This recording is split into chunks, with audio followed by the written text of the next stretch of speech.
Please rise in body or spirit and sing Come, Come, Whoever You Are.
We light this chalice to celebrate Unitarian Universalism. This is the church of the open mind. This is the church of the helping hands. This is the church of the loving heart. Together, we care for the church and each other.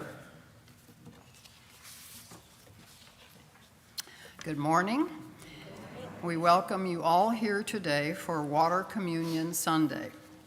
My name is Glasscott, and I will serve as worship associate for Reverend Jenn and work with Rob. Roberto would like me to just remind you that if you need assistive hearing devices, we have them. The water communion ceremony is always meaningful because it gives us the opportunity to share and to contribute. Because it is intergenerational, we invite all the children to please stay with us during it. We know you come to St. John's for very different reasons: to find community, to seek your spiritual and your personal truth, to question, to nurture your heart and soul, to explore some new ideas, to find comfort, and perhaps, hopefully, to give comfort.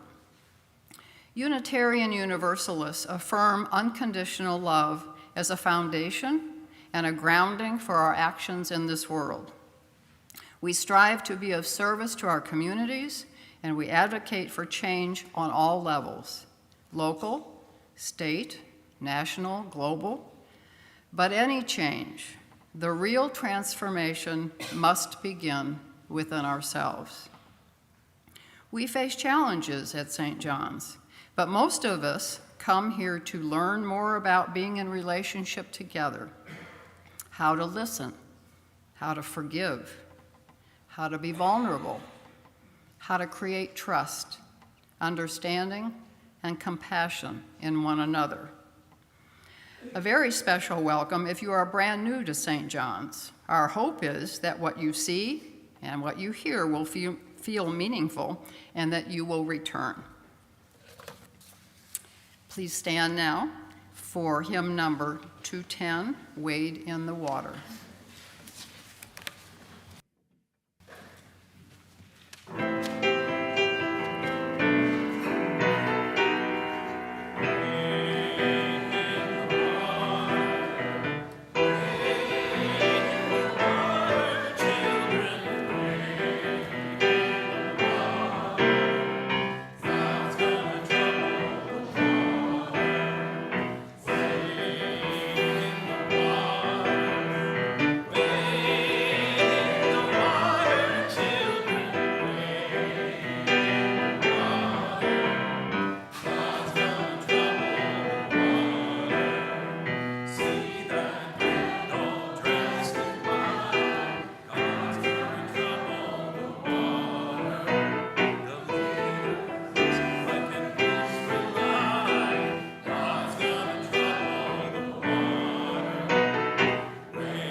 Please join me in the affirmation. This is the mission of our faith, to teach the fragile art of hospitality, to revere both the critical mind and the generous heart, to prove that diversity need not mean divisiveness, and to witness to all that we must hold the whole world in our hands.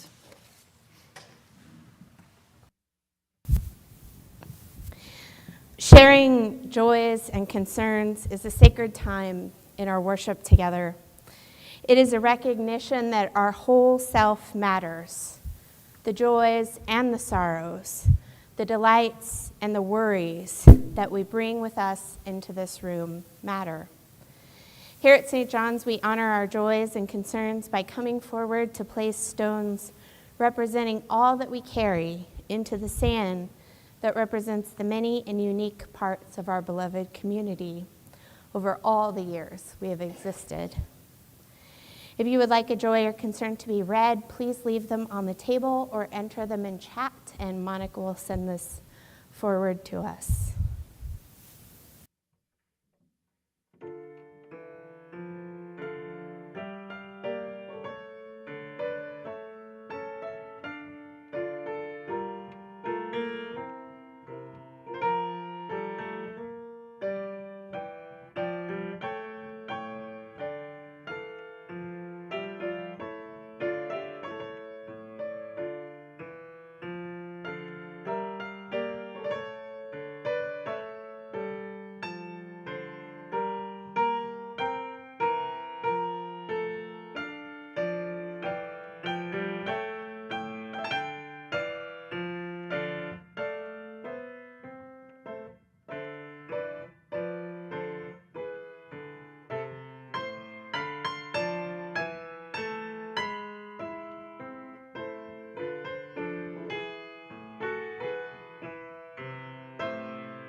We light the candle in the center to represent all of the joys and concerns that we offer today, and all of them that remain in the silence of our hearts.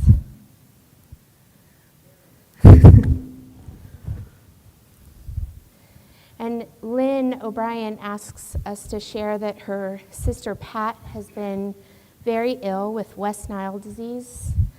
Lynn asks for prayers for her family.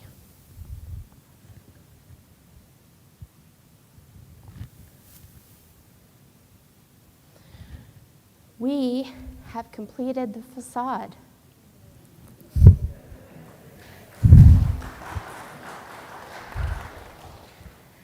Today, as we remember and celebrate our community, we recognize all of the effort that has gone into making that possible.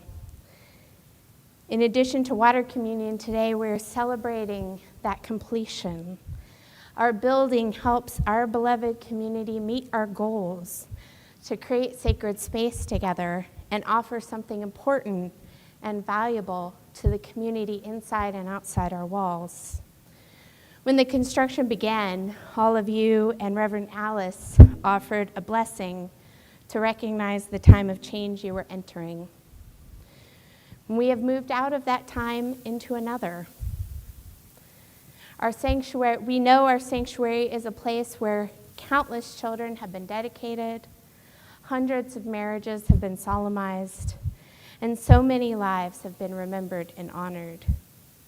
May we live into the hopes that this sacred space offers the world, a sanctuary for worship, compassion, love, and justice. When the light comes in, may it illuminate our minds, and when the light faces outward, may we illuminate the world. As you said at the beginning of this time with Reverend Alice, we have lived with mess and confusion with grace and humor. We have exercised patience, and we will remember our commitments to peace and action. We will remember our gratitude to this community. As you are willing and able, I invite you to stand or sit and face the completed facade. You may hold out a hand or hands toward it as part of a blessing. I invite you to join me in offering our building. 63 years ago, we dedicated our sanctuary, so I invite you to repeat after me as we bless and dedicate our sanctuary to our future. We bless this sacred space. May it be a gift to our beloved community. May our building be a gift to those outside our walls.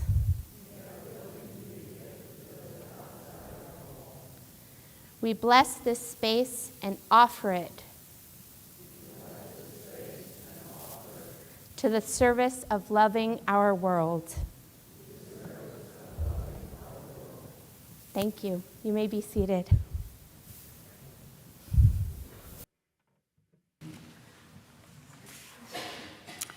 Our offering words today are by Reverend Erica Hewitt. The offering that we take each Sunday isn't just a stale habit. It's an opportunity to recommit to this place and to these people. Our offering is an affirmation, a yes. When we give, we say yes to something that we value. With our gifts freely given, may we say yes to the values of our faith. May our offering help us practice Unitarian Universalism within and beyond our congregation.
We changed some stuff about this order for today, but didn't clean up the order of worship well enough.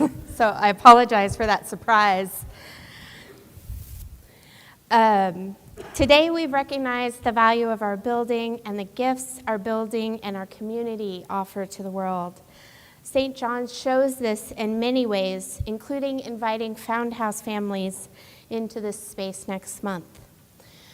I invite you to join me in listening to this video of Emily talking about her experience with Found House. And if you're interested in helping out with it, I believe Wanda is the primary contact to reach out to. Yes, Wanda, right? She's waving her hand, she's way in the back. Find her if you want to know more.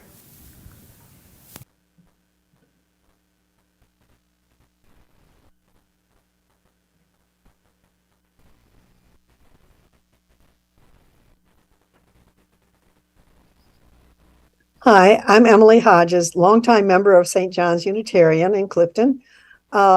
Making this video to invite you to become part of the Found House Interfaith Hospitality Network mission that we have now at St. John's. I've been planning and thinking about it for ages, and I finally got around to doing it. And I did my first overnight a week ago at one of the other churches involved in the Found House program. It was so much fun.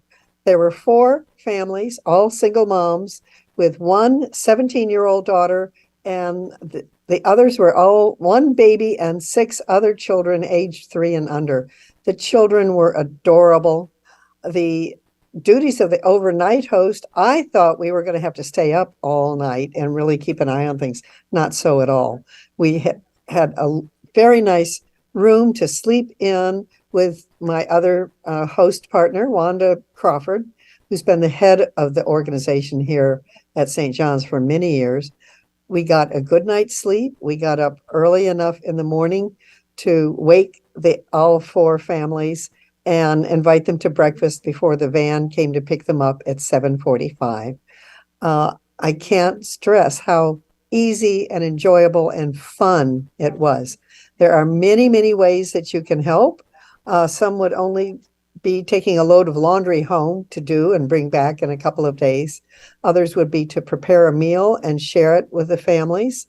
And we'll need a lot of different kinds of supplies and hands-on help during the week that we are hosting in October of this year. We also need help with the other churches that are hosting between now and then. So I strongly encourage you to contact Wanda Crawford or me, Emily Hodges, or Matt Peterson and his wife Laura to get more involved in the Found House program at St. John's. Thank you. Bye.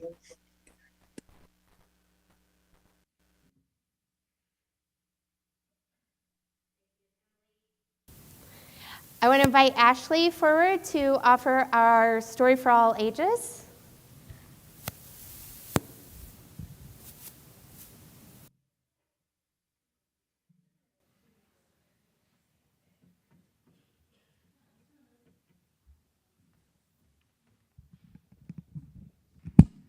We're a little bit out of our routine. Good morning. My name is Ashley Rhodes, and I'm in charge of the children's programming today, or all the time. And today's story is about a drop of water. Now, how big is a drop of water? Yeah, like this? Like that? Maybe even smaller? Pretty small? Okay. Yeah, a milliliter? Maybe even less. Depends on the drop, right? Yeah.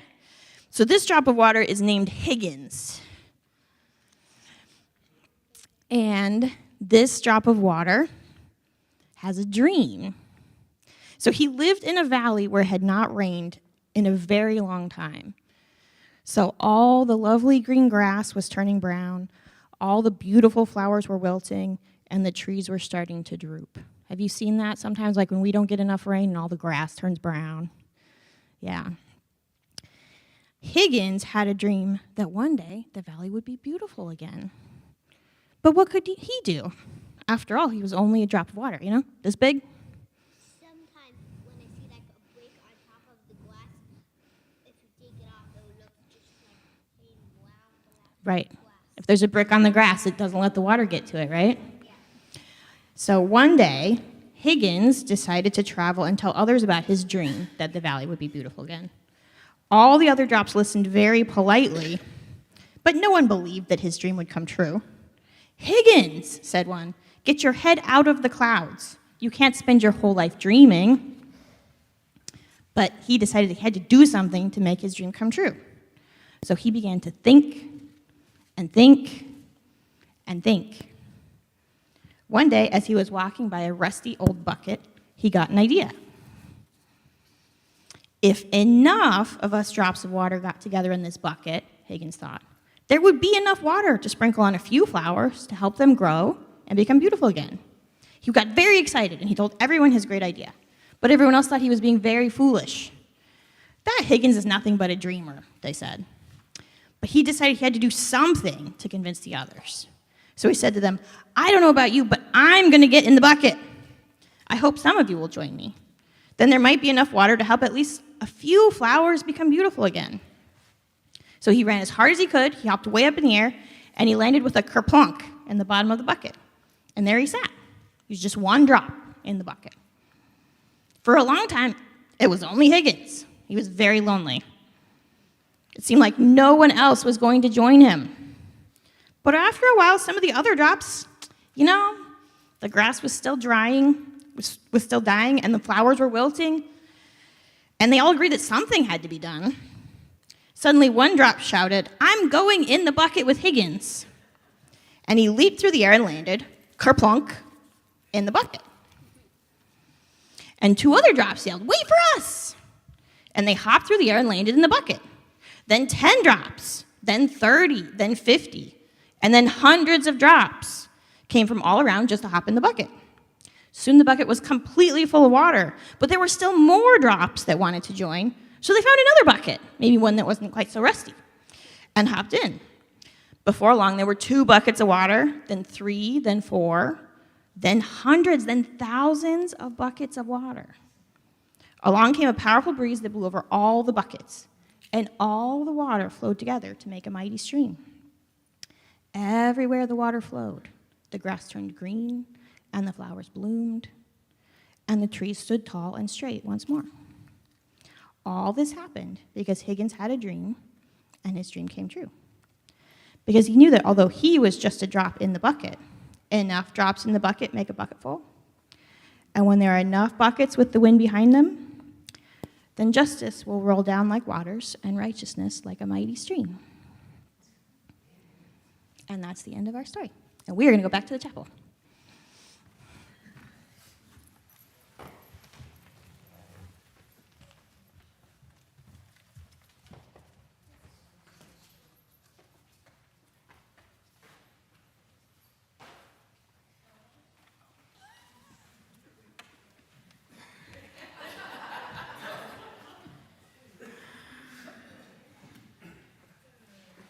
I was just basking in the story.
That was great, thank you.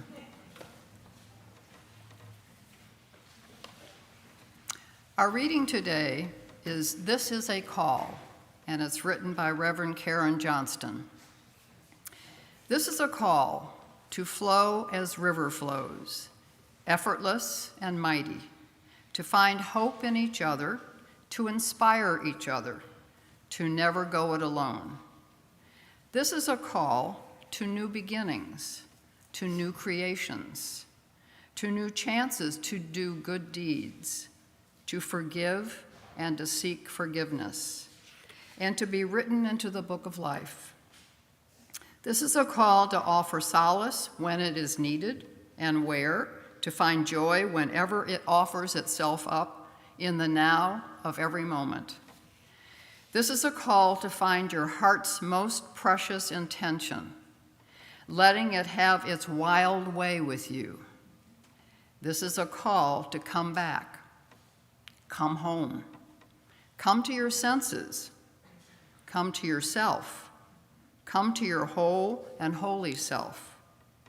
This is a call for body and soul, for each and for every to be healed by flowing waters, by mighty waters, by sacred waters that show us the way.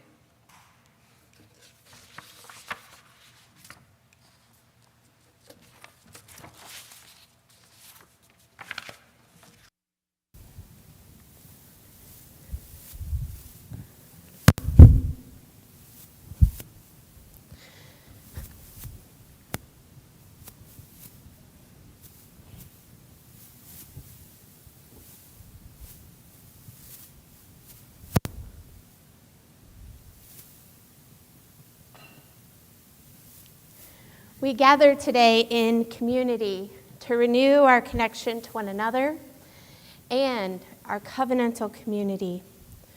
We gather to celebrate the beginning of our congregational year. We gather ritually this morning, carrying water.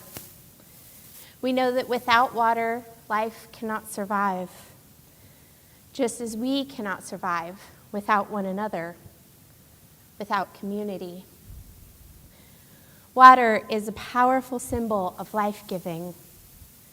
It's also a symbol of destruction. The rains that we see today will nourish plants, trees, rivers, and lakes all around us. And we know that there is destructive power that water can bring.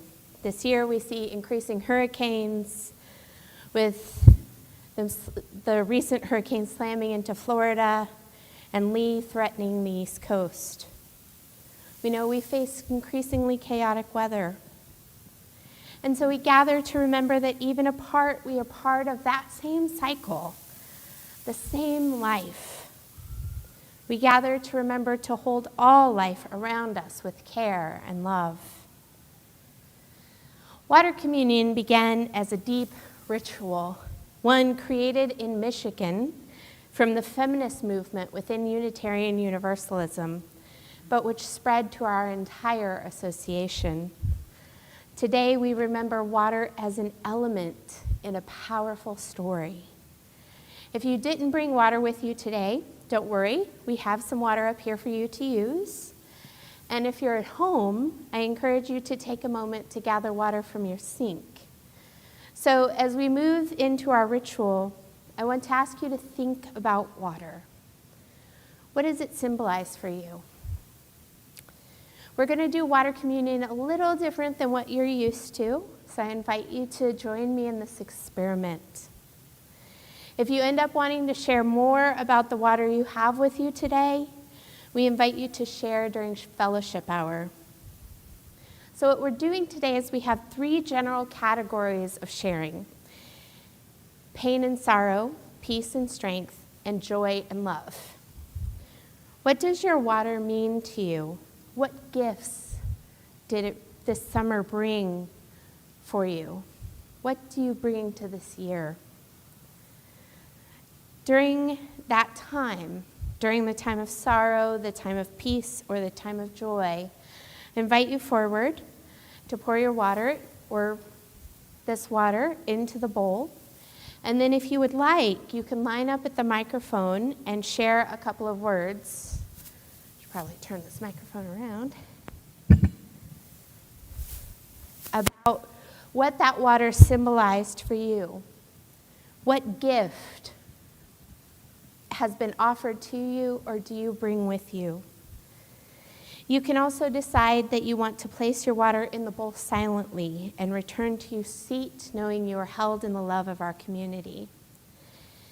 And for those of you who are at home, one of the most potent lessons water offers us is that no matter how far apart we are still together. We are part of one cycle. During sorrow, peace, or joy, you may share your own couple of words, and the usher will send it on to us. We will read your words so the entire community can hear them. And if you want to participate silently, you can write that as well in the chat, or just not enter anything. For those of you at home, I encourage you to pour the water into the ground or a plant or drink it yourself, knowing that these are all ways we nurture life around us and remain connected to the cycle of water. When we complete each part of the ritual, I'll invite you to repeat after me saying, "This water is part of the living water that makes up our world." Ready? We can do this experiment together. We will start by inviting Monica to bring forward the water that Claire has collected each year for the last 32 years. We start with this water as a reminder that this ritual connects us back through time to communities that have come before and forward in time to people who have yet to discover our beloved community.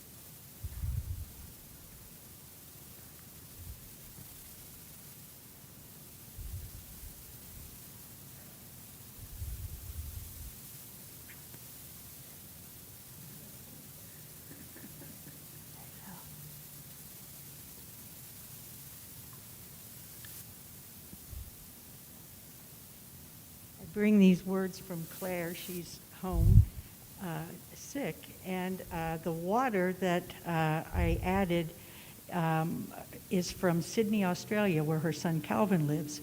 One sample is from the south of there, from the South Pacific, and another is from the Milford Sound, New Zealand, both from a January visit. And then the third bottle that I added is her accumulated water that she has collected each year after we finish the communion, and this is the 32nd year that she has done that. So that water has been here 32 years. So I'm honored to carry that on for you, Claire. This water is part of the living water that makes up our world.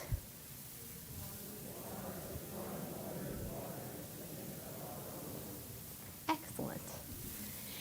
We have in our community times of struggle, pain, of sorrow, the waters of sorrow, the struggle of the rapids, the waterfall, the tears like raindrops.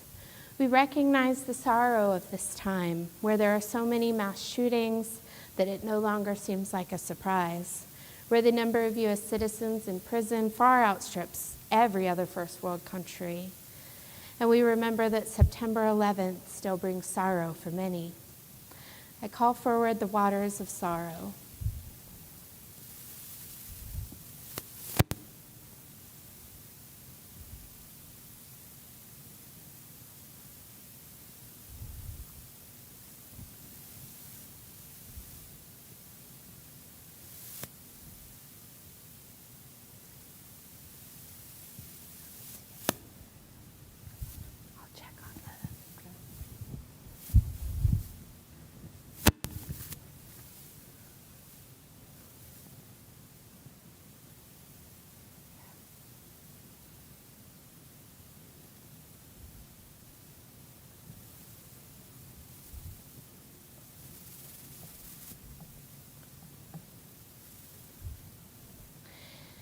And we recognize that there is sorrow that remains in the silence of our hearts.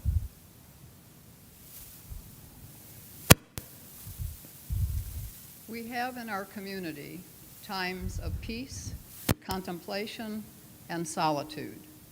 The waters of peace are the tranquil stream, the placid lake, the peace like a river. Peace offers connections to ourselves and to our world. I call forward now the waters of peace.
This water is part of the living water that makes up our world. That was supposed to be, we'll all do this together.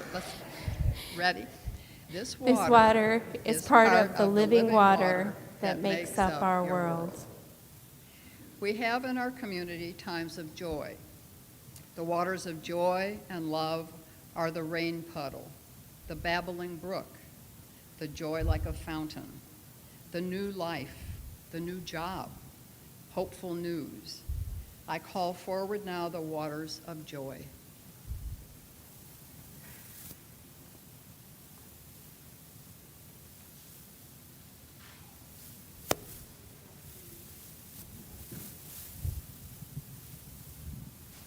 I'm pretending that was water from the Chicago River from June 17th when my son got married.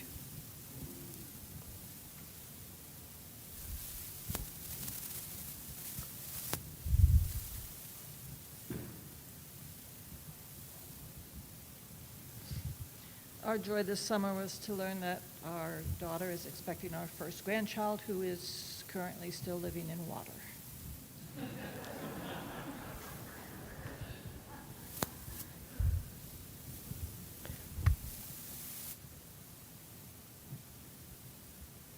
That water is from my fish pond with a waterfall that brings me great joy.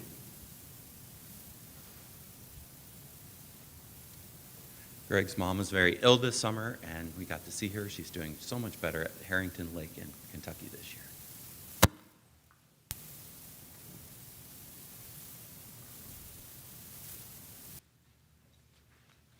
I didn't think of it when I was actually standing over the Bridal Veil Falls at Niagara Falls, and I could have reached over and brought the water up, but I didn't think of it, so you get hotel water from Canada instead.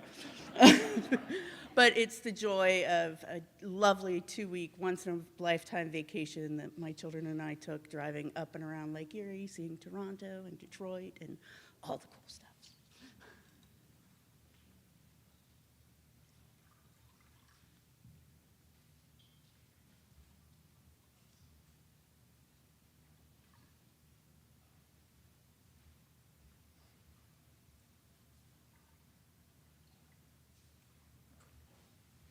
My water is symbolic of the three rivers of Pittsburgh, Lake Chautauqua, and I brought it in a pill bottle because I sanitize endless bottles in water for the hub.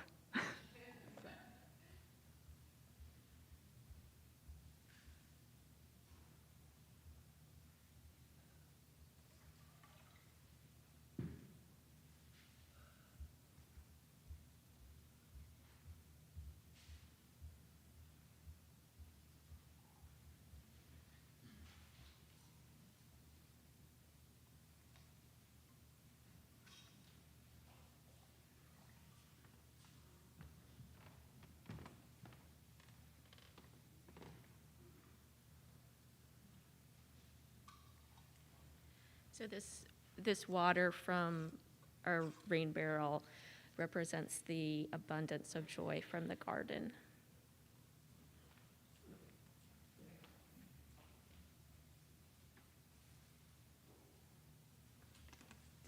This water is from the St. Vrain River, where my daughter and I visited the Lampies. You may know them. Anyway, this is probably the first trip we took as she becomes an adult. I could have come up for the destructive water because at Christmas time when it was really cold, my pipes burst. But the joy is, out of that, I got a brand new bathroom, so.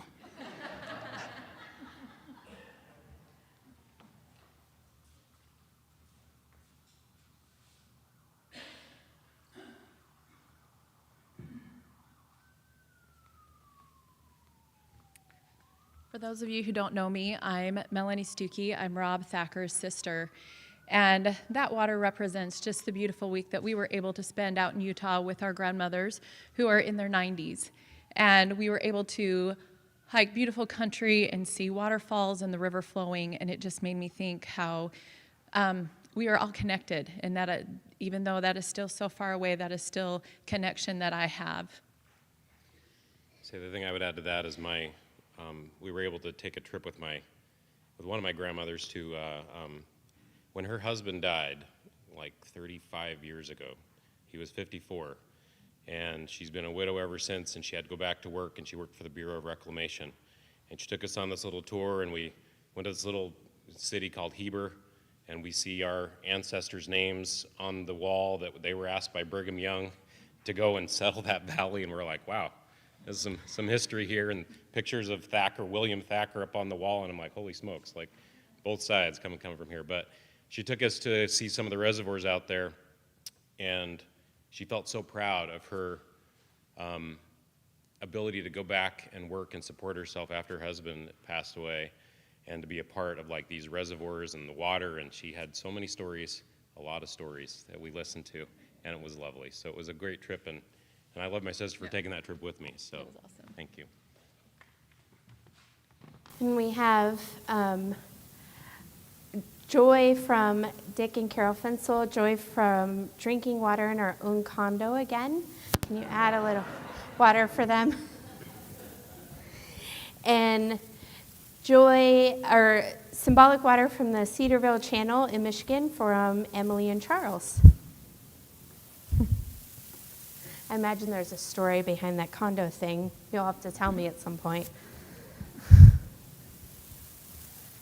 And now we'll do the response together. This water is part of the living water that makes up our world. Together we have called forward the waters of sorrow. Together we have called forward the waters of peace. Together we have called forward the waters of joy.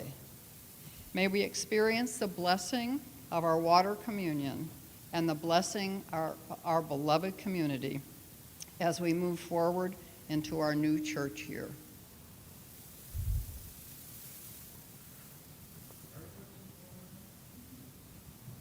What? Sure, come on.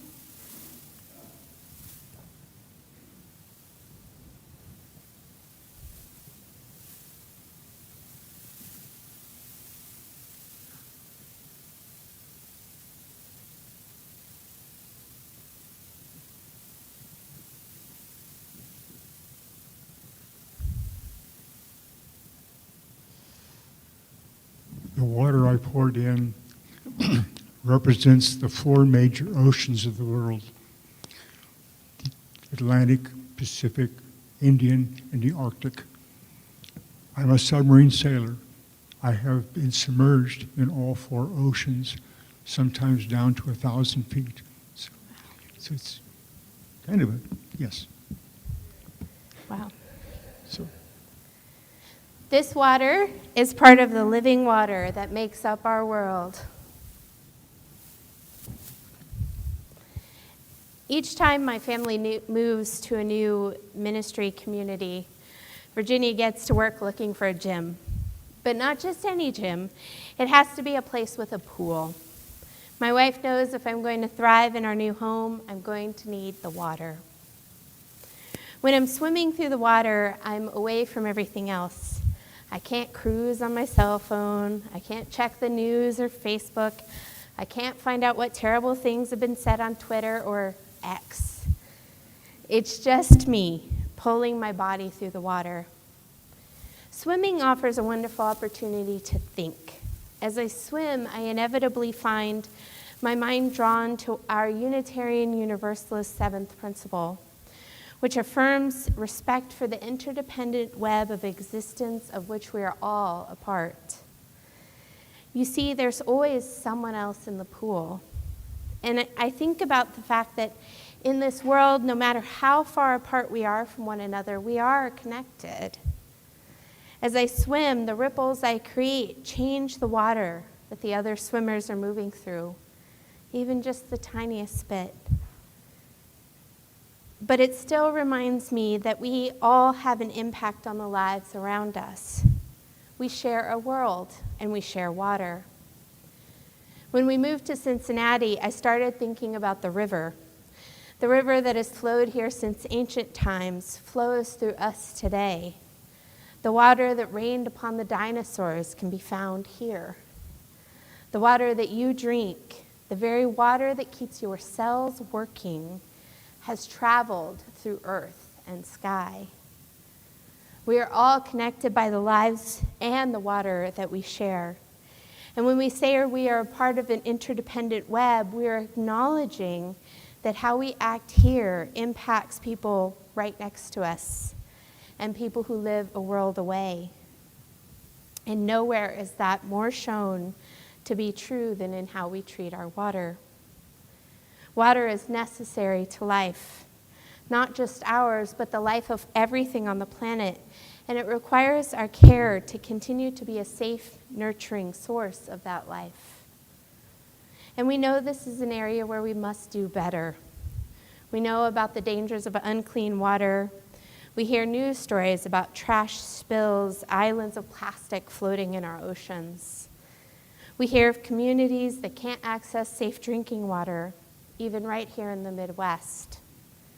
We've heard stories about companies who take control of waterways in order to bottle and sell it in our stores. When we don't care for our water and our waterways, we erode the protections that prevent flooding, filter pollutants, and provide habitats for fish and wildlife. And these effects can last a long time. But there is hope. Amid these stories, we also hear of water defenders in El Salvador protecting the river from contamination by a mining corporation. We hear of border angels leaving water in the desert for immigrants. We see children splashing in rain puddles. My beloved spiritual companions, the ripples we create affect everyone else throughout the planet and across generations. Today, we have celebrated our ingathering and our interconnection with one another through our ritual of water communion. As we move into this new week, I invite you to consider the water in your life. When you drink, when you bathe, when you cook, when you swim, when you tend your garden, when you grab your umbrella or even drive near the river. Consider the water and our role in protecting it. Consider the water and the rippling message we will send through it to others across the pool or around the world. Blessed be. Amen.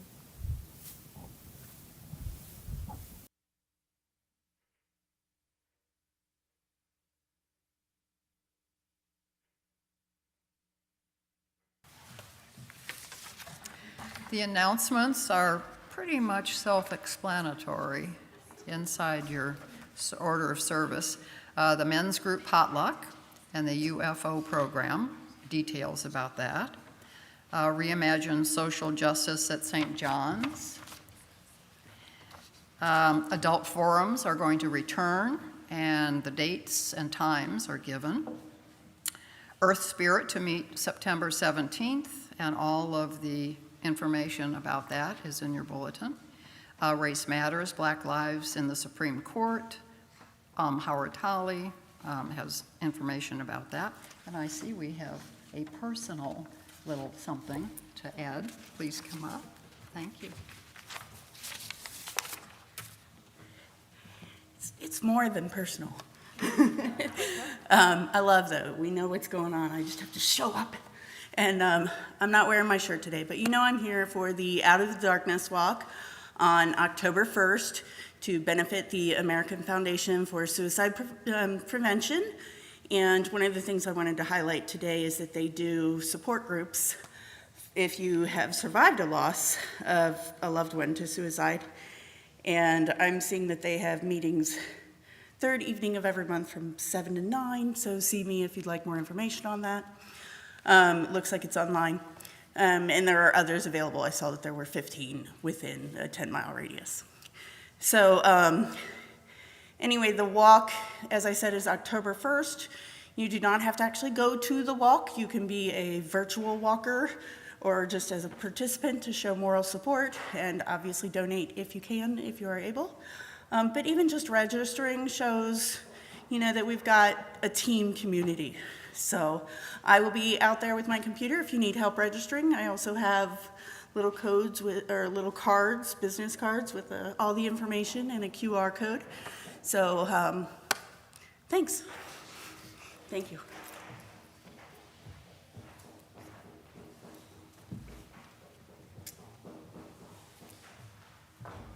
We'll end by singing hymn 1007.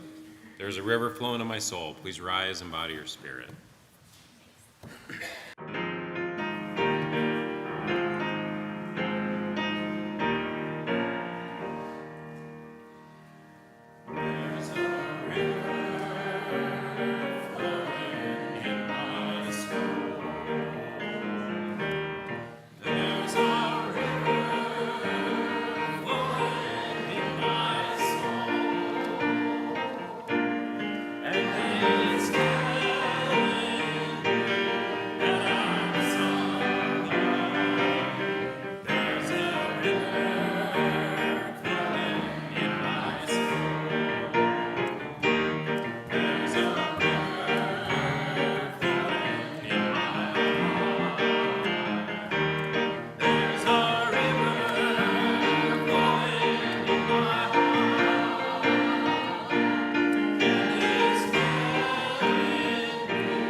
Our benediction today is by Kyle Rice.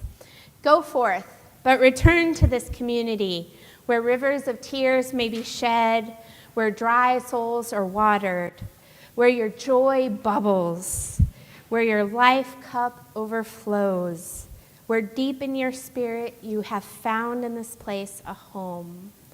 All rivers run to the sea. Go forth in peace and love, but come back in 5 minutes if you'd like to hear the master planning team's report that contains some good news. And if you want to collect some of the water before I dump it outside, come forward immediately.